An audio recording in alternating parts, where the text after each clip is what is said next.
Hello, YouTubers out there. This is Jerry Sadovia at the Movies. So today we're briefly looking at a 22-minute short film made back in 1945 called Death Mills.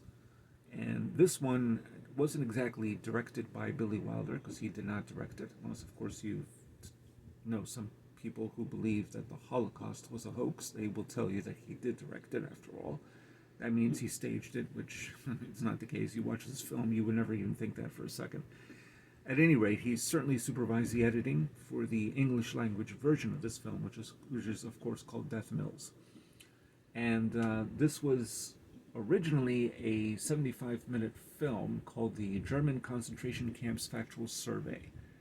And the full version has really not been available until about almost 70 years after the fact. Now, I've never seen this full version, so we have Death Mills, and then there's another one Hitchcock helped to assemble called The Memory of the Camps. These were all part of these efforts to not to present propaganda, but to present what was going on in these camps, these concentration camps during the Holocaust. And this film in particular was designed to show the German citizens who were in denial, those who lived in the farms or whatever, who were in denial about what happened, the evidence.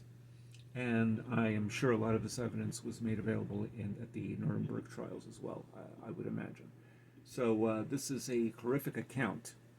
In 22 minutes, you see a bunch of these bodies of Jewish people just laying everywhere, inside of crematoriums or near crematoriums, barbed wire fences.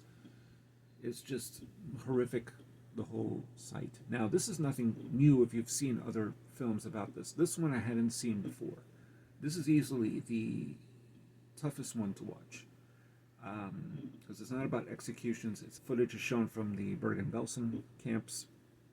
This is, of course, when the liberation, I should point out, by the Allied troops came in, Russians and so on, Americans, came in and started recording what was going on in these camps. So they were armed with film cameras in addition to ammunition. But and a lot of these commandants, they just gave up and, they surrendered. But the point is that the footage is so vivid, it is so disturbing, that it would be difficult for anyone, I would think, to look at that and say, yeah, that's fake. And there are people like that. But anyway, that's not the point of this film. The point of the film is to show a record of what had happened after or during the liberation, after the war was over. And a lot of the Germans in nearby farms, who must have smelled death every single day, came over to these camps. And this footage was also shown again in a very powerful film called The Night Will Fall, which came out, I think, about 10 plus years ago, and really dealt with a lot of the recorded footage as well, and who these allies were, and these combat cameramen even, and so on. Anyhow, they come over, and then you see the shocked look in their faces after they see the litany of bodies and so on. It's really the film evokes the genocide in a way that you just can't shake it off. It's just a nightmare. A lot of them had been starved.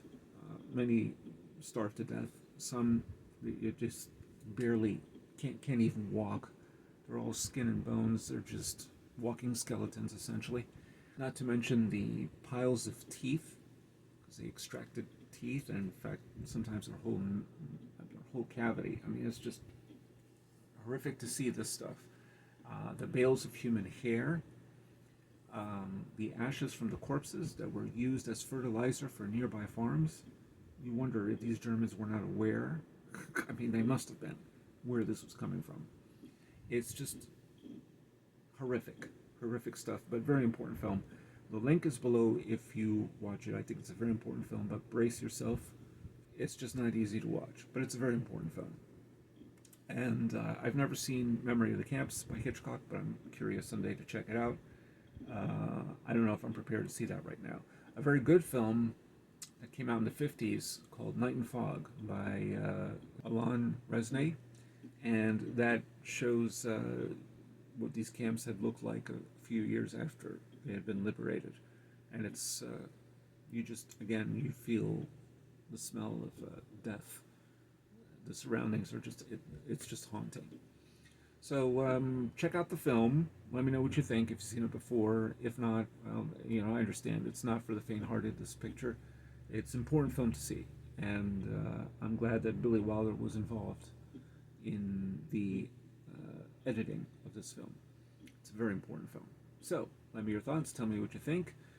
Have you seen Death Mills or any other concentration camp films, documentaries? Maybe some that you can recommend I hadn't even thought of. I'm sure there are many others. And I guess that's all I got to say about that. I can't really say much more, except it's a powerful film. And certainly an indictment of what happened, certainly. So if you aren't a subscriber, please do subscribe. And if you're already a subscriber, please hit the notification bell for future uploads. And this is Jerry Said If You Had the Movies, signing off.